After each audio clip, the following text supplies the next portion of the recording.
창세기 27장 말씀 나누겠습니다. 이삭이 나이가 많아 눈이 어두워서 이제 잘 보지 못하게 됐습니다. 어느 날 이삭이 에서를 불러서 이렇게 말하죠. 내가 언제 죽을지 모르니 나를 위해 사냥해서 별미를 만들고 내게 가져와서 내게 먹게 하여 내가 죽기 전에 마음껏 너에게 축복하게 해다오. 이것을 어머니 리브가가 엿듣게 되죠. 에서가 사냥을 하러 이제 들로 나갔을 때 리브가는 자신의 사랑하는 아들 야곱에게 이 사실을 말해줍니다. 그리고 야곱을 선동해서 음모를 꾸미죠. 내 아들아, 내 말을 따라 내가 너에게 명령하는 대로 염소 새끼 2마리를 가지고 오너라. 내가 그것으로 별미를 만들 테니까 너는 그것을 아버지 이삭에게 가져다 드리고 아버지가 죽기 전에 형 에서가 받아야 할 축복을 네가 받아라 라는 것입니다. 야곱 얼마나 심장이 두근거렸을까요?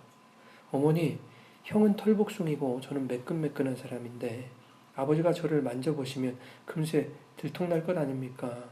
그러면 축복은커녕 저주를 받지 않겠습니까? 어머니 리브가는요 이렇게 얘기합니다. 그 모든 저주를 내게 돌릴 테니까 너는 걱정하지 말고 자기만 믿으라는 겁니다. 리브가는 야곱에게 에서의 옷을 입히고 또 염소 새끼 가죽을 손과 목에 매끈매끈한 곳에 입혔습니다. 그리고 자기가 만든 별미와 떡을 아들 야곱에게 주어서 아버지에게 가져가게 합니다. 야곱과 리브가가 참 비슷하지 않습니까? 야곱이 형 에서에게 장자권을 팔라고 요청했을 때 에서는 죽 한 그릇을 요구했지만 야곱은 거기에 떡까지 더해서 줬지요. 리브가도 마찬가지입니다. 별미만 만든 것이 아니라 떡까지 추가합니다. 자신의 계획을 더욱 확실히 하겠다는 인간적인 열심과 노력을 의미하는 것입니다. 이러한 노력으로 드디어 리브가와 야곱의 그 모의가 성공으로 돌아갑니다. 이삭이 이렇게 의심하죠. 음성은 야곱의 음성이나 손은 에서의 손이다 라면서 잠시 의심하는 것 같았지만 분별하지 못하고 이내 야곱에게 축복을 해줍니다. 그런데 이삭이 야곱을 축복하기를 마치고 야곱이 이삭에게서 떠나자 에서가 곧 돌아오게 되죠. 그래서 별미를 만들어서 이삭에게 찾아가 축복을 요청하지만 돌아오는 대답은 너는 누구냐 였습니다. 이삭도 에서도 야곱에게 속았다라는 것을 비로소 알게 되죠. 이때 이삭이 심히 크게 떨었다고 성경은 그렇게 기록하고 있습니다. 이삭은 왜 심히 크게 떨었을까요? 창세기 25장에서 에서와 야곱이 리브가의 태에서부터 싸우는 장면을 기억하고 계실 겁니다. 그때 리브가가 어찌하면 좋을지 하나님께 물었고 하나님은 형이 동생을 섬길 것이다 라고 말씀하셨습니다. 이것을 아브라함도 알고 있었겠죠. 하나님의 이 말씀처럼 축복은 본디 동생 야곱에게 해야 하는 것이었음을 이삭은 깨닫게 된 것입니다. 형 에서에게 축복하려 했던 자신의 결정과 의지가 하나님에 대한 불순종이었음을 알게 되었을 겁니다. 자신의 그러한 판단과 노력에도 불구하고 하나님께서 당신의 뜻을 이루어 가심을 직접 목도하게 되니까 소름 끼치도록 두렵고 떨렸을 것입니다.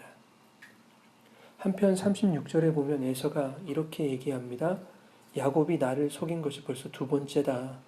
전에 나의 장자의 명분을 빼앗고 이제는 내 복까지 빼앗았다. 근데 여러분, 장자의 명분은 야곱이 빼앗은 것이 아니라 그것은 서로 뭐라고 해야 될까요? 거래를 하는 것 아닙니까? 에서가 죽 한 그릇과 맞방 군 것 아닙니까? 장자의 명분을 팔았으면서 이제 와서 장자의 축복을 받으려 하는 것 또한 야곱을 속이는 것과 마찬가지입니다. 누가 누구를 속였다 얘기할 수 없는 것입니다. 서로가 서로를 속이고 있는 것입니다.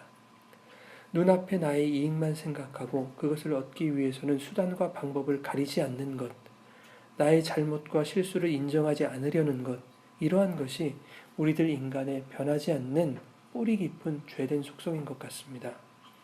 어찌되었건 에서는 자신에게 돌아갈 축복을 빼앗겼다고 생각하고 매우 격분하였습니다. 에서는 마음속으로 이렇게 다짐하죠. 아버지가 돌아가시면 내가 반드시 야곱을 죽일 것이다. 그런데 리브가는 이러한 에서의 심중도 들여다봅니다. 성경에 뭐라고 기록되어 있냐면 에서가 자신의 심중에 한 말이 리브가에게 들렸다라고 그렇게 기록하고 있습니다. 그런 분위기로 기록되어 있습니다. 그러나 심중에 한 말이 귀로 들리는 것은 있을 수 없는 일이죠. 아마도 리브가는 에서가 자신의 아들이기 때문에 아들의 성품과 기질 그리고 표정의 변화 그 모든 분위기를 통해서 그가 야곱을 죽일 것 같다라는 그런 직감을 했었던 것 같습니다. 어머니이기 때문에 알 수 있는 그런 것이 아니었을까 이렇게 생각이 됩니다. 리브가가 야곱을 불러서 이야기합니다. 네 형이 너를 죽여서 한을 풀려고 한다. 그러니 아들아, 너는 내 말을 따라 하란으로 가서 내 오라버지 라반에게로 피신해라. 리브가는 이삭을 속일 그 음모를 꾸밀 때에도 내 아들아, 내 말을 따라라 라고 야곱을 선동했었습니다. 어떻게 보면 25장 27절의 말씀에서 소개한 것과 같이 조용한 성격이었던 야곱은 자신의 생각보다는 엄마 말에만 의존하는 마마보이였을지도 모르겠습니다. 리브가의 입장을 한번 생각해 보죠. 형이 동생을 섬길 것이다 라는 하나님의 말씀이 늘 리브가의 마음에 남아 있었을 것 같습니다. 그래서 동생 야곱이 축복을 받는 것이 옳다라고 생각했을 거예요. 창세기 26장 34, 35절에는 에서가 헷족 속 여인과 결혼을 한 것 때문에 리브가가 마음에 근심이 되었다라고 기록하고 있습니다. 시아버지 아브라함이 아들 이삭의 배필을 가나안 여인 중에서 찾지 않고 자신의 고향과 족속에서 배필을 찾았던 것을 그 기억을 떠올리면서 다른 족속과 결혼한 에서가 아브라함에게 주신 그 복을 이어갈 수 없을 것이라고 그렇게 생각했을지 모르겠습니다. 그러나 하나님의 계획과 약속은 하나님께서 하나님의 방법으로 이루어 가시는 것입니다. 설사 리브가가 하나님의 뜻을 알고 있었을지라도 인간의 방법으로 하나님의 뜻을 이루어 가겠다는 그것은 큰 잘못이었습니다. 오늘 본문 말씀에서 보는 바와 같이 인간의 방법은 불완전합니다. 리브가는 자신의 생각과 판단이 그 일을 이루는데 매우 적절한 것이라고 확신했을지 모르겠습니다. 그러나 리브가의 잘못된 판단과 이 실행은 그리고 잘못된 야곱에 대한 사랑은 큰 비극을 낳습니다. 첫째는 자신이 사랑하는 아들 야곱이 정말로 속이는 자가 되도록 만들어버린 것입니다. 비단 아버지 이삭과 형 에서만을 속인 것이 아니죠. 하나님도 속이는 자로 만들어버린 것입니다. 오늘 본문 20절에 이삭이 그의 아들에게 이르되 내 아들아 네가 어떻게 이같이 속히 잡았느냐 이렇게 묻자 야곱이 대답하죠. 그가 이르되 아버지의 하나님 여호와께서 나를 순조롭게 만나게 하셨음이니이다. 거짓말을 하기 시작하니까 또 다른 거짓말을 낳는데 그 거짓에 하나님까지 이용해 먹고 있다는 것입니다.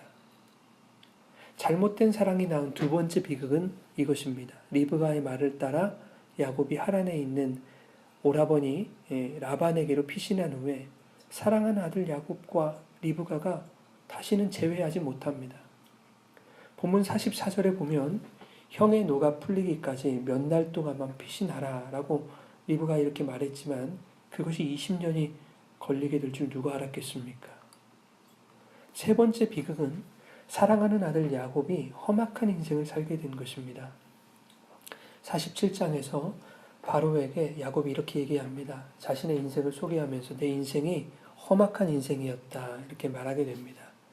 그런데 그렇게 험악한 인생이 되게 한 그 발단은 바로 이삭과 에서를 속인 일, 그래서 에서를 피해 도망해야 했던 그 일로 소급할 수 있는 것입니다. 그러면 여기서 의문이 생기지 않습니까? 이삭이 야곱이 아닌 에서를 축복했어야 맞다는 얘기인가? 라는 질문입니다. 이러한 질문을 가진다는 것은 마치 리브가와 야곱의 작당 모의가 정당하다라고 인정하는 것과 같습니다. 여러분, 하나님의 뜻이 야곱이 복을 받는 것이었다 할지라도 리브가와 야곱의 판단 그리고 그들의 행위는 잘못된 것입니다. 리브가와 야곱이 인간적인 술수를 쓰지 않았더라도 하나님은 자신의 언약을 자신의 방식대로 이루어 가실 수 있는 분입니다. 단 성경이 오늘 본문에서 리브가와 야곱의 잘못을 기록하고 있는 것은 하나님은 당신의 계획을 이루어 가시는데 인간의 연약함과 잘못과 실수의 구애를 받지 않으신다. 하나님은 오히려 매번 인간의 잘못이 하나님의 계획을 그르치려는 그 위기 속에서도 하나님은 그들의 잘못을 선용하심으로 하나님의 언약을 완성해 가신다. 라는 것을 말씀하시는 것입니다. 많은 성도들이 종종 이렇게 생각합니다. 야곱처럼 하나님의 축복을 얻기 위해 수단과 방법을 가리지 않으면 하나님은 그에게 반드시 복을 주신다는 겁니다.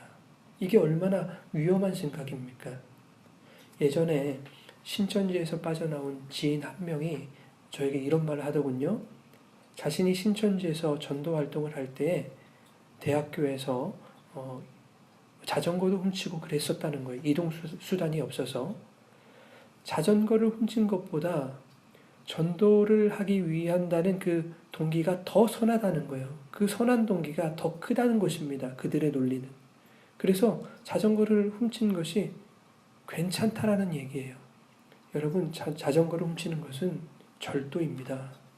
잘못은 잘못이라는 것입니다. 하나님은 성도에게 이 세상의 도덕이나 윤리, 사회법을 어겨가면서까지 우리를 당신의 도구로 사용하시지 않습니다.